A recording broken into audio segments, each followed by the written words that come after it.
ശ്രീജിത്തിനോടൊപ്പം ഈ വെടിക്കെട്ട് അപകടത്തിൽ നിന്നും രക്ഷപ്പെട്ട സുഭദ്ര കൂടി ചേരുന്നുണ്ട് എന്നാണ് മനസ്സിലാക്കുന്നത്. ശ്രീജിത്ത്, അനൂപ്, വളരെ അത്ഭുതകരമെന്ന് വേണമെങ്കിൽ പറയാം. അമ്മ അവിടെ അവിടെ ജോലി ചെയ്യുന്ന തന്നെയായിരുന്നു അല്ലേ?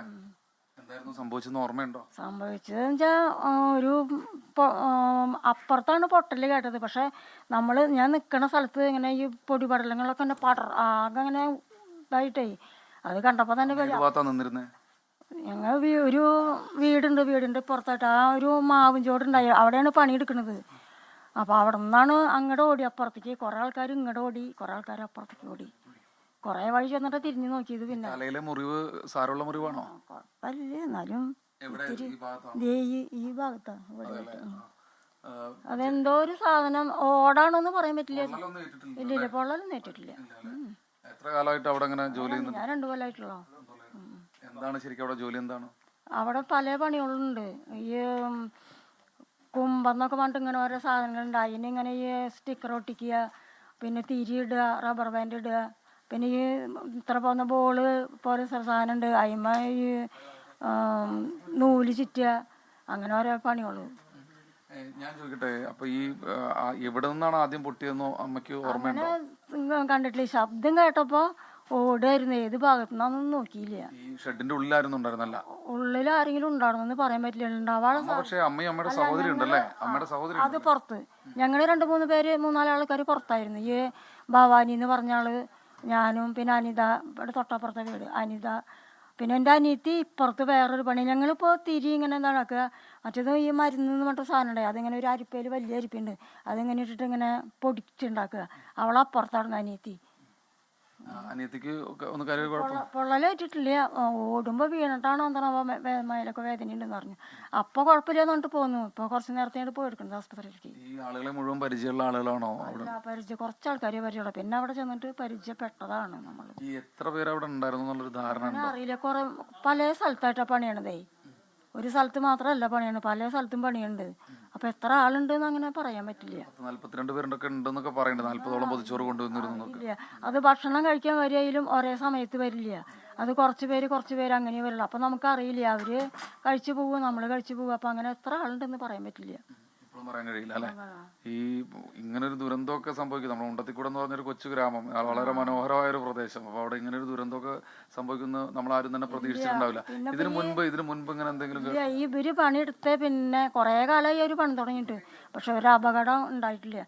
പിന്നെ ഇപ്പൊ ഈ മരുന്ന് മാറ്റി, കടുപ്പുള്ള മരുന്ന് മാറ്റി, ഇതിന് അപകടം ഉണ്ടാവില്ല എന്നാണ് പറഞ്ഞിരുന്നതേ. അങ്ങനെയൊക്കെ ആകുമ്പോ പേടി ഉണ്ടായിരുന്നില്ലേ പോകുമ്പോ?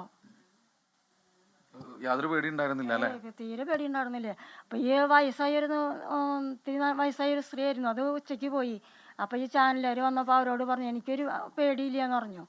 അത്രയും പേടിക്കേണ്ട ഒരു ആവശ്യം തോന്നിയിട്ടില്ല അവിടെ.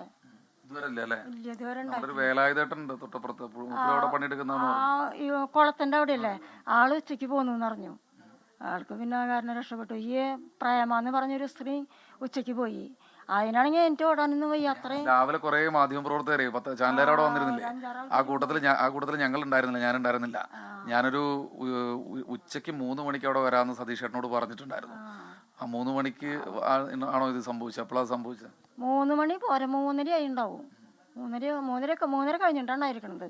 കാരണം എന്താ വെച്ചാൽ ഞങ്ങൾ ഈ പണികളൊക്കെ കഴിഞ്ഞ് കഴിഞ്ഞപ്പോൾ സമയം എന്തായി വെച്ചപ്പോൾ 3:27 എന്ന് പറഞ്ഞു. അപ്പം തന്നെ ചായ കുടിച്ചിട്ട് പണിയാന്ന് പറഞ്ഞിട്ട് അങ്ങനെ നിൽക്കായിരുന്നു. അപ്പം 3:30 ആയി ഉണ്ടാവും. ഒരു 2-3 മിനിറ്റ് കഴിഞ്ഞിട്ടുണ്ടാവും. നമുക്ക് ഒഴിഞ്ഞു പോയിന്നിട്ട് കാര്യമില്ലല്ലോ. പക്ഷെ തീർച്ചയായും അതാണ്, ഒരുപാട് മനുഷ്യരുണ്ട്, എവിടുത്തുകാരാണെന്ന് നമുക്ക് ധാരണയൊന്നുമില്ല അല്ലെ? പക്ഷെ അവിടെ ചെന്ന് പരിചയപ്പെട്ടത് കൊണ്ട് നമുക്ക് നമ്മുടെ ഒരു ആൾക്കാർ പോലെ ആയില്ലോ. എങ്ങനെ പക്ഷെ അവിടുന്ന് ഓടി രക്ഷപ്പെടുകയാണോ ചെയ്തത്? ആരാണ് ഇങ്ങോട്ട് തിരിച്ചു കൊണ്ടുവന്നു? ഓടി രക്ഷപ്പെടുകയെന്ന് പറഞ്ഞാൽ പിന്നെ കുറച്ച് കഴിഞ്ഞപ്പോൾ വണ്ടി വന്നു, ഞങ്ങളതിൽ കയറി പോന്നു. ഇല്ല, പൊള്ളലേറ്റിട്ടില്ല. വത്സല. ഇവർ കുറച്ചുപേര് മാത്രമാണ്, ഈ അമ്മയും അടക്കമുള്ള കുറച്ചുപേര് മാത്രമാണ് രക്ഷപ്പെട്ടിട്ടുള്ളത്. എന്തായാലും ആ ഒരു പകച്ചു നിൽക്കുന്ന ആ ഒരു മുഖമാണുള്ളത്. തലയ്ക്ക് ചെറിയ പരിക്കൊക്കെ ഉണ്ട്, പക്ഷേ ആരോഗ്യത്തിന് മറ്റു പ്രശ്നങ്ങളൊന്നുമില്ല. ഈ സങ്കട കാഴ്ചകൾക്കിടയിലും ഇങ്ങനെ ചില മനുഷ്യർ അവിടെ അതിജീവിച്ചു വന്നത് ആശ്വാസകരമാണ്. അനൂപ്. തീർച്ചയായും അതൊരു വലിയ ആശ്വാസം തന്നെയാണ്. സുഭദ്ര എന്ന അമ്മയാണ് നമ്മളോടൊപ്പം പ്രതികരിച്ചത്. അവിടെ ഉണ്ടായിരുന്നു. അമ്മ പറഞ്ഞതനുസരിച്ചാണെങ്കിൽ അവിടെ ഈ പടക്കം പ്രധാനമായും ഉണ്ടാക്കുന്നവരെ സഹായിക്കാൻ ഉള്ള ഒരു ടീം ഉണ്ടാവും. ആ ടീമിനൊപ്പം ഉണ്ടായിരുന്ന ആളാണ് സുഭദ്ര. അവർക്ക് വേണ്ടിയുള്ള ചില സഹായങ്ങളൊക്കെ ചെയ്തു കൊടുക്കുക, ഇത് കെട്ടുകയൊക്കെ ചെയ്യുക, അങ്ങനെയൊക്കെയുള്ള കാര്യങ്ങൾ ചെയ്യുന്ന ആളായിരുന്നു സുഭദ്ര. എന്തായാലും രക്ഷപ്പെട്ടു വന്നത് വലിയ ഭാഗ്യം തന്നെയാണ്.